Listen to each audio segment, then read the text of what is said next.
نبی کریم علیہ السلام نماز پڑھا رہے تھے، ظہر کی نماز تھی یا عصر کی نماز تھی، صحیح مسلم میں موجود ہے۔ حضرت ابو ہریرہ فرماتے ہیں نماز پڑھاتے پڑھاتے نبی پاک نے قدم آگے کیا، نماز پڑھاتے پڑھاتے قدم آگے کیا اور یوں ہاتھ اٹھایا پھر واپس کر لیا۔ اب نماز پڑھ کے نا تو سلام پھیرا تو صحابہ عرض کرنے لگے یا رسول اللہ صلی اللہ علیہ وسلم وہ نماز میں پیر بھی آگے کیا تو ہاتھ بھی اٹھایا، تو وجہ کیا تھی؟ پہلا سوال تو یہ ہے کہ آپ لوگ نماز پڑھ رہے تھے یا حضور کو دیکھ رہے تھے؟ تو صحابہ تو پہلے ہی بتاتے ہیں کہ بھئی ہم تو پہلی صف میں نماز اس لیے پڑھتے تھے کہ نماز بھی ہوتی رہتی تھی اور چپ کے محبوب کی دید بھی ہوتی رہتی تھی۔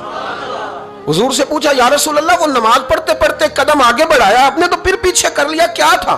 اور ہاتھ اٹھایا تو پھر آپ نے نیچے کر لیا۔ تو نبی کریم فرمانے لگے نماز پڑھاتے پڑھاتے جب میں نے کہا نا سمیع اللہ لمن حمیدہ، اچانک میری نظر اٹھی تو جنت میں چلی گئی، نظر اٹھی تو جنت میں، تیرے لیے 2-4 قدم عرش بری ہے۔ تو محبوب فرماتے ہیں جب میری اوپر نظر گئی نا تو میں نے دیکھا کہ انگوروں کا ایک خوشہ لٹک رہا ہے جنت میں، تو میں نے ہاتھ بڑھایا کہ توڑ لوں۔ حضور کھڑے ہیں مسجد نبوی میں اور فرماتے ہیں کہ میں یہاں کھڑے ہو کے ہاتھ اونچا کروں تو میرا جنت تک پہنچ جاتا ہے۔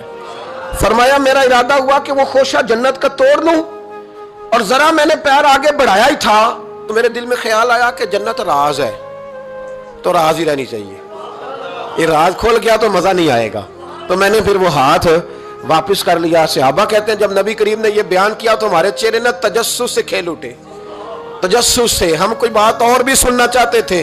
تو محبوب فرمانے لگے اگر میں وہ خوشہ توڑ کے لے آتا اور تمہیں دے دیتا تم قیامت تک بھی کھاتے رہتے تو تم سے ختم نہیں ہونا تھا۔